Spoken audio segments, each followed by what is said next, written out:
On a tous déjà entendu cette phrase, pour mettre fin au trafic de drogue, il faut envoyer l'armée faire du ménage dans les cités. Je connais cette théorie, oui. Une solution pour le moins radicale que le président salvadorien a testée pour nous. Sauf que lui n'a pas envoyé l'armée dans les cités, mais dans l'entièreté de son pays. Le Salvador est passé en l'espace de quelques années du pays le plus dangereux du monde au deuxième pays le plus sûr du continent américain. La raison de tout ça, Nayib Bukele. Fortement critiqué en Occident, adulé en Amérique latine, qui est ce Macron des tropiques qui a déclaré la guerre aux gangs de son pays, et ce au mépris des droits de l'homme. Est-ce que sa méthode musclée fonctionne réellement? Décryptons. En 2015, le taux de mortalité par homicide au Salvador était de 87,5 pour 100 000 habitants. C'était le pays hors zone de conflit le plus dangereux du monde. Pour vous donner un ordre d'idée, en France la même année, le taux de mortalité par homicide était de 0,9, c'est 97 fois moins. Et pour vous donner un autre ordre d'idée, le deuxième pays le plus dangereux du monde en 2015, c'était le Honduras avec un taux de 68,6, donc 28% de moins que le Salvador si j'ai fait le calcul correctement. Le taux d'évolution, il est égal à... Pourquoi ça? Eh bien parce que le pays était en partie contrôlé par les maras ou pandillas, des gangs armés impliqués principalement dans le trafic de drogue. D'où viennent ces gangs, me demanderez-vous? Petit retour dans le temps. En 1979, au Salvador, éclate un conflit, une guerre civile, entre le gouvernement, une dictature de droite soutenue par les États-Unis, et le Front Farabundo Martí de Libération Nationale, le FMLN, une guérilla de gauche d'obédience marxiste. 75 000 morts, 8 000 disparus pour un pays qui comptait à l'époque un peu plus de 4 millions d'habitants. Le Salvador n'était pas le seul pays touché par la guerre civile, c'était aussi le cas d'autres pays d'Amérique centrale comme le Nicaragua, le Guatemala ou le Honduras.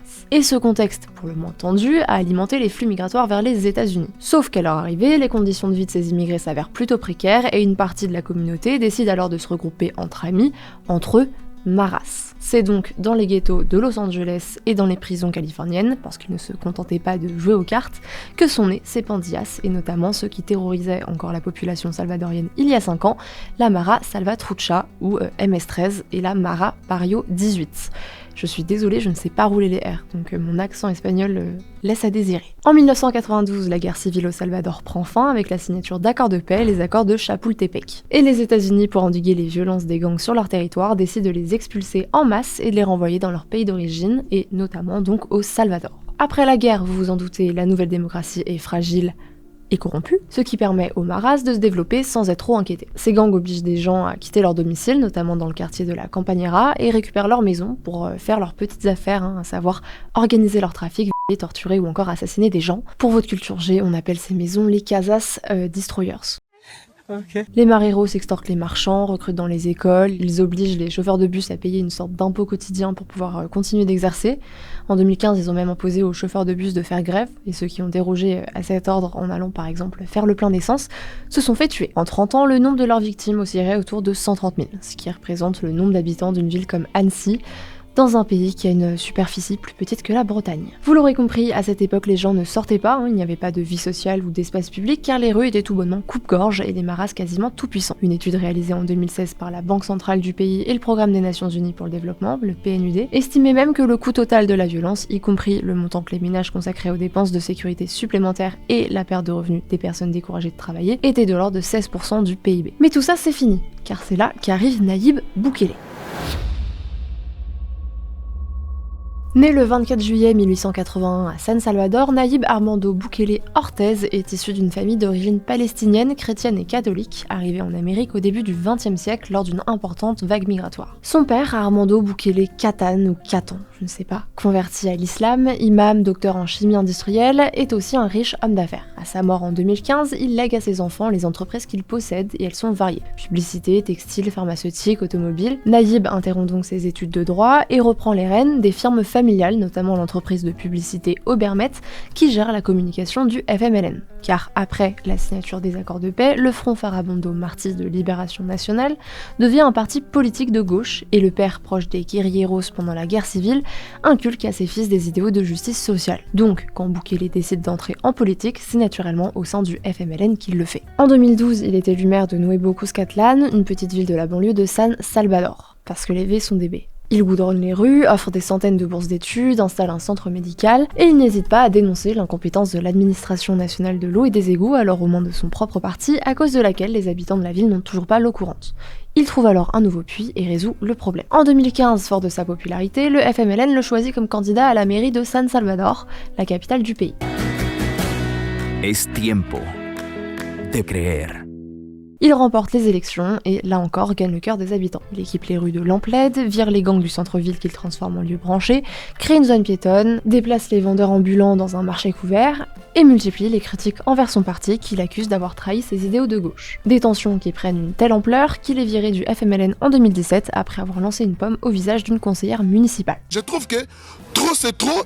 Franchement, tu me saoules. Bon, ça c'est la raison officielle, officieusement ce serait parce qu'il faisait un peu trop d'ombre à la vieille garde. De toute façon, Bukele s'en fout parce que lui vise plus haut que la mairie de la capitale, il veut accéder à la présidence du pays. Rapide explication du paysage politique du Salvador. Rapide parce qu'extrêmement simple à expliquer. Depuis 1992 et les accords de Chapultepec, deux partis s'alternent au pouvoir. Dans un premier temps, le parti libéral-conservateur, ARENA, puis à partir de 2009, le FMLN. Donc quand, pour les élections présidentielles de 2019, Bukele débarque avec son propre parti, Nuevas Ideas, et qu'il ne se déclare ni de gauche ni de droite mais anti-système, il incarne une véritable rupture de ce bipartisme politique qui dure depuis 30 ans. C'est un peu le Macron latino finalement, un mec jeune et dynamique. La fameuse chanson. Ni de gauche ni de droite mais un peu des deux. Un peu d'égalité, d'un peu de qui n'a pas de véritable programme mais qui est apprécié car il symbolise un renouveau. Parce que c'est notre... Bon, sauf que pour le coup, Bukele a lui vraiment fait changer les choses. Mais revenons à nos moutons. Lors de sa campagne, Bukele axe principalement son discours sur la lutte contre la pauvreté, la violence et la corruption qui gangrènent le pays et les deux partis adverses. Son slogan favori, il y a assez d'argent quand personne ne le vole. Pero el dinero alcanza cuando nadie roba. Sauf que sa grande popularité inquiète quelque peu l'établissement politique. Non, ce terme n'existe plus depuis plus d'un siècle, mais vive l'ancien français, qui l'empêche d'inscrire et valider à temps ce nouveau parti. Qu'à cela ne tienne, il rejoint la Grande Alliance d'Unité Nationale, GANA, un parti dissident d'ARENA classé centre-droit. Arrive enfin le jour du scrutin, le 3 février 2019, que Nayib Bukele remporte haut la main dès le premier tour avec 53% des voix. Dès son arrivée au pouvoir, Bukele lance son plan intitulé « Sécuriser le Salvador ». Ce projet comporte 5 objectifs. Prévenir le crime et la violence, améliorer le système judiciaire, réhabiliter les criminels, assurer une plus grande protection des victimes et renforcer les institutions qui assurent la sécurité des citoyens. Parallèlement à ça, il licencie des dizaines de fonctionnaires qu'il accuse d'avoir été engagés par népotisme. Mais il ne les vire pas n'importe comment. Non, il le fait par Twitter. Car les réseaux sociaux, Bukele, il les adore. Et ils le lui rendent bien puisqu'il est le chef d'État le plus suivi du monde sur TikTok avec 5,5 millions d'abonnés. En 2019, lors de la tribune de l'ONU, il fait patienter l'Assemblée le temps de prendre un selfie. Il prononce alors que le nouveau monde ne se trouve plus dans cette Assemblée, mais dans l'endroit où ira cette photo.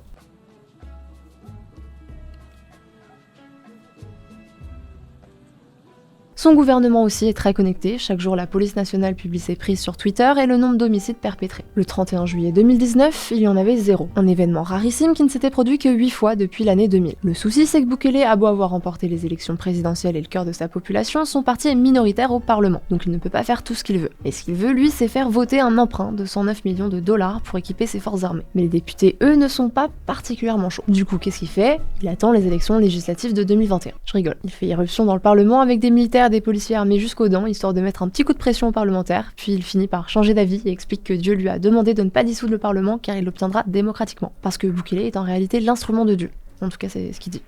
Qui sait, c'est peut-être la vérité puisqu'il finit, en effet, par remporter les législatives de 2021 avec son parti Nuevas Ideas et obtient 56 sièges sur les 84. Bukele possède enfin la majorité parlementaire. Ce nouveau parlement ne perd pas de temps et remplace 9 juges de la Cour suprême de justice et le procureur général de la République. Il accorde l'amnistie aux fonctionnaires publics qui se seraient rendus coupables de corruption lors de la crise Covid, comme Francisco Alabi, le ministre de la Santé, et supprime l'exonération fiscale dont bénéficiaient les journaux depuis 1950. Car, contrairement aux réseaux sociaux, Bukele aime pas trop la presse, et la presse l'aime pas trop non plus. Le 12 mai 2021, le média en ligne Factum publie un article pour contredire les autorités. Ces dernières ont découvert, dans ce qui est surnommé aujourd'hui la maison de l'horreur, les cadavres empilés de plusieurs dizaines de femmes et assurent que ces meurtres ont été commis avant 2019 et l'arrivée de Bukele à la présidence. Factum prouve l'inverse et l'article est censuré. Le gouvernement accuse les journalistes, malveillants, de vouloir le discréditer dans sa lutte contre la criminalité. D'ailleurs, depuis 2022, une loi condamne les journalistes à 10 à 15 ans de prison s'ils sont accusés de propager les messages des gangs et l'anxiété. Car s'il y a bien une chose dont Bukele se félicite, c'est la baisse du taux d'homicide. Sauf qu'en 2021, le journal El Faro publie son enquête dans laquelle il accuse des hauts fonctionnaires du gouvernement Bukele d'avoir négocié avec les gangs à la manière des anciens gouvernements et que c'est pour cette raison qu'il y aurait une baisse du taux d'homicide. On peut d'ailleurs voir que le nombre de meurtres avait déjà diminué drastiquement avant l'arrivée au pouvoir de Nayib Bukele, grâce à ce fameux pacte avec le diable que le président, alors candidat, conspuait. Et qu'il conspue toujours, a priori, puisqu'il réfute ses accusations. Mais le véritable point de bascule de cette dérive autoritaire survient le 27 mars 2022. Face à la répression du gouvernement contre les gangs, ceux-ci décident de se venger. Ça mène au week-end noir. Entre le 25 et le 27 mars, 88 personnes sont tuées, dont 62 le samedi, les 24 heures les plus meurtrières connues par le pays depuis au moins 20 ans. La réaction de Bukele ne se fait pas attendre, il déclare l'état d'urgence. Et avec cet état d'urgence vient la restriction de certains droits fondamentaux, tels que la liberté de réunion, le droit de connaître les raisons de son arrestation, ou encore l'inviolabilité de la correspondance. La garde à vue est prolongée de 72 heures à 15 jours, et plus besoin pour les policiers de mandat d'arrêt pour arrêter les suspects. Cet état d'urgence est depuis renouvelé tous les mois. En l'espace de 2 ans, l'armée et la police ont arrêté 75 000 membres présumés de gangs. Ça représente 8% de la population masculine de 15 à 30 ans. Afin de pouvoir incarcérer tout le monde, le Salvador fait construire la plus grande prison d'Amérique, le SECO, centre de confinement des terroristes. Le pénitencier s'étend sur 166 hectares et est surveillé en permanence par 600 soldats et 250 policiers et peut accueillir jusqu'à 40 000 détenus. Ces derniers sont obligés de travailler, n'ont pas droit aux visites ni aux coups de téléphone, histoire de n'avoir aucun contact avec l'extérieur, et dorment à 100 dans des cellules de 100 mètres carrés, sans fenêtres, tout gang mélangé. Ah, et ils sont aussi très certainement torturés. Des conditions de vie extrêmes qui sont pour les autorités à la mesure de l'horreur de leurs crimes. Selon l'ONG Socorro, 220 prisonniers sont morts en détention depuis 2022. Alors, pouce. Si vous avez une morale moyennement développée, vous vous dites comme moi quand je ne connaissais pas les tenants et aboutissants, œil pour œil, dent pour dent, qui sème le vent récolte la tempête et qui sauve le loup tue les brebis. Mais le souci c'est que là-dedans il n'y a pas que des membres de gangs. À la façon de Robespierre durant la Grande Terreur où il suffisait de pas grand chose pour être un ennemi de la République, là il faut pas grand chose pour être suspecté d'être membre d'une mara. Une lettre anonyme, un tatouage, une quelconque condamnation dans son casier. Certains témoignages sont totalement lunaires comme cet homme qui s'est fait arrêter parce qu'il jouait à Fortnite. Et pour les autorités, Fortnite c'est un jeu de bandits héros. Donc bon, quand tu prends 45 ans ferme, car c'est la peine pour appartenir à un gang, parce que tu t'es fait un tatouage de dauphin à tes 15 ans, c'est relou. C'est un peu chiant quand même. Et en plus de ces arrestations arbitraires, la justice est tout sauf indépendante. C'est un des problèmes de cet état d'urgence. Il n'y a plus de séparation des pouvoirs et l'exécutif est tout puissant. Une loi est même passée en 2023 pour autoriser les procès collectifs pouvant juger 900 personnes en même temps. Pour le moment, ça s'est pas encore fait, mais le 7 février dernier, 492 meneurs de la MS-13 sont comparus au même moment de manière virtuelle. Depuis, 7000 innocents ont été libérés, mais il en restera encore des milliers selon les associations pour qui tout ceci constitue une véritable violation des droits humains. Ce à quoi Bukele répond: ¿Los derechos humanos de quién? ¿De la gente honrada? No. Tal vez pusimos prioridad en los derechos de la gente honrada sobre los derechos de los delincuentes. Eso es lo único que hemos hecho y lo que ustedes a eso le llaman violar derechos humanos. De façon générale, Nayib Bukele se fout un peu de la critique et s'en amuse presque. Il s'était décrit dans sa bio Twitter comme dictateur du Salvador, puis comme dictateur le plus cool du monde, et aujourd'hui il est le roi philosophe. Et s'il est assez sûr de lui pour se foutre de la gueule des institutions internationales, c'est parce qu'il a le soutien de sa population, avec un taux de popularité qui oscille autour des 90% d'opinions positives. Il n'y a aucun doute quant au fait que sa politique sécuritaire a changé la vie des Salvadoriens. De 38 homicides intentionnels pour 100 000 habitants en 2019, le pays est maintenant passé à un taux de 2,4. Du pays le plus dangereux du monde en 2015, le Salvador est devenu le deuxième pays avec le moins d'homicides intentionnels du continent américain, juste derrière le Canada. Donc, quand l'étude d'opinion publique latino Barometro montre que le Salvador est le pays d'Amérique latine où la population considère majoritairement que peu importe qu'un gouvernement non démocratique arrive au pouvoir s'il solutionne les problèmes, ce n'est pas étonnant. Forcément, en Occident, on voit ça avec nos yeux d'occidentaux, mais quand tu vis dans un pays où la violence est endémique et qu'on te laisse le choix entre voter une fois tous les 5 ans ou pouvoir sortir de chez toi sans crainte pour ta vie, le choix est vite fait. Moi je pense que la question elle est vite répondue. Parce qu'en réalité, est-ce qu'on peut vraiment parler de démocratie si on est dans l'impossibilité d'user de ses droits les plus basiques comme aller acheter son pain sans se faire extorquer? En tout cas, pas pour les Salvadoriens. Et la popularité de Bukele va d'ailleurs bien au-delà du Salvador puisqu'il est acclamé dans toute l'Amérique latine.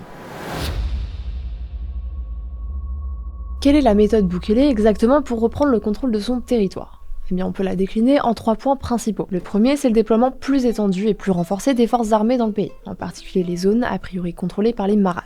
Et, parallèlement à ça, la modernisation de leur équipement. Le deuxième, c'est l'utilisation de l'état d'urgence pour avoir une politique d'incarcération beaucoup plus forte, donc ne pas dépendre des processus judiciaires parfois longs. Parallèlement à ça, on reprend le contrôle des prisons en coupant les prisonniers du monde extérieur, car il avait été démontré que beaucoup de meurtres ou d'actes de violence étaient commandités depuis l'intérieur des pénitenciers. Et enfin, troisième point, l'accompagnement sur le plan social, donc lutter contre la violence à travers l'éducation et l'amélioration des services offerts à la population pour recréer un espace public. Un modèle facile à exporter qui fait donc des émules dans les autres pays d'Amérique latine. Au Pérou, le maire de Lima, Rafael López Alaga, promet un plan Bukele pour lutter contre l'insécurité avant de se rétracter. Au Paraguay, le président dit s'être inspiré du modèle Bukele en envoyant ses militaires mettre de l'ordre dans les prisons. Au Costa Rica, le ministre de la Sécurité, Jorge. Oh, c'est impossible à dire. Impossible, je suis désolée. J'arriverai pas à le prononcer. Au Costa Rica, le ministre de la Sécurité appelle son gouvernement à suivre l'exemple du président salvadorien. Et au Chili, on avait pu voir des manifestations pro-Bukele.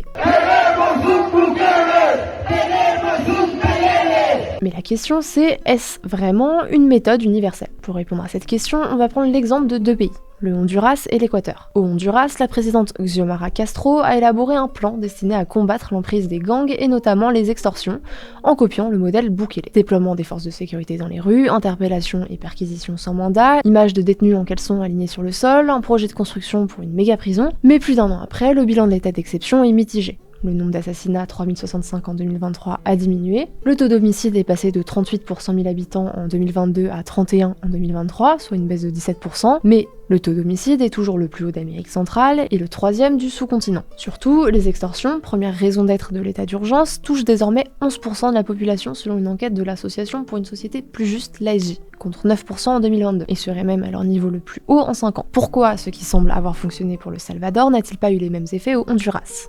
Eh bien, certains experts pointent la différence du nombre de policiers et de la superficie du pays, car le Honduras est plus de 5 fois plus étendu que le Salvador. Au-delà de ça, le Honduras se trouve sur la route des trafics de drogue pour rejoindre le Mexique puis les États-Unis. Et contrairement au Salvador, ne peut pas être évité. Enfin, au Honduras, l'état d'exception n'a pas été mis en place pour combattre la violence, mais pour combattre les extorsions. Or, pour cela, il ne faut pas avoir la faculté d'arrêter qui on veut de manière arbitraire, mais mener des enquêtes pour savoir qui commet ces extorsions. Passons maintenant au cas de l'Équateur. Le 9 janvier, une chaîne de télévision publique est prise d'assaut par des membres d'un gang et choque l'entièreté de la nation.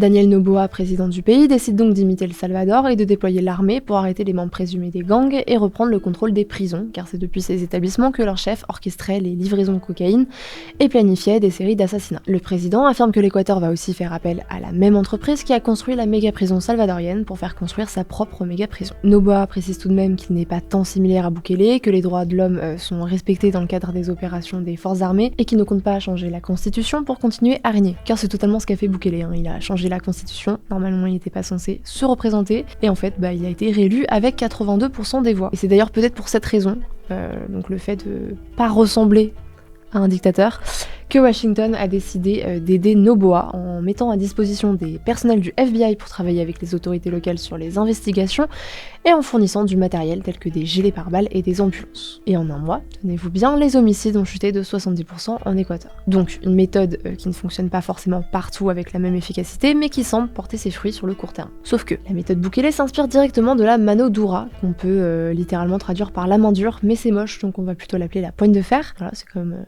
plus stylé. La poigne de fer, c'est une politique de militarisation de la société qui a notamment été utilisée au Salvador au début des années 2000 pour mettre fin à la violence des gangs. Et si ça a été efficace sur le court terme, les homicides ont quelques mois après sa mise en place augmenté de 70%. Là où la méthode Bukele diffère et laisse espérer des résultats qui durent, c'est qu'elle s'attaque à la racine du problème, notamment le financement des maras par la corruption des hommes politiques et le blanchiment d'argent des entreprises. Mais bon, si le gouvernement Bukele, comme le disent les journaux d'opposition, est lui-même corrompu, voilà, ça craint un peu. Et une autre variable qui pourrait être problématique dans les années à venir, c'est le coût financier élevé de cette politique sécuritaire. Aujourd'hui, le Salvador a une dette publique d'environ 80% de son PIB et près de 30% de la population vit sous le seuil de pauvreté. Bukele a voulu régler ce point en transformant le bitcoin en monnaie légale, mais si ça a eu quelques bons côtés comme l'augmentation du tourisme, ça n'a pas non plus renfloué les caisses et c'est un pari pour le moins risqué qui peut certes s'avérer payant dans les prochaines années. S'il y a une chose à retenir de cette vidéo, c'est que quand on fout 2% de sa population en prison et qu'on n'autorise pas les prisonniers à avoir accès à des prostituées, des jacuzzis, des PlayStation et des écrans 65 pouces, la criminalité baisse. Jusque-là plutôt logique, et on ne peut que se réjouir pour les Salvadoriens qui ont vu leur quotidien s'améliorer comme jamais elles n'auraient osé l'espérer. Là où cette guerre contre les gangs pose problème, c'est qu'elle fait pas mal de victimes collatérales et que des innocents se retrouvent derrière les barreaux à vivre dans des conditions terribles. Et si vous me dites que dans toute guerre il y a des victimes collatérales, je vous répondrai que vous avez raison, mais qu'on ne peut pas s'en satisfaire. La question qui se pose, c'est donc, peut-on vaincre l'insécurité et la criminalité quand on a un modèle démocratique traditionnel? Quand on observe la hausse de l'insécurité dans les démocraties européennes, on peut se permettre d'avoir des doutes. Je vous propose donc de jeter un coup d'œil aux pays les plus sûrs du monde avec le taux d'homicide intentionnel le plus bas et repérer leurs points communs. On a donc le Japon, Singapour, Bahreïn...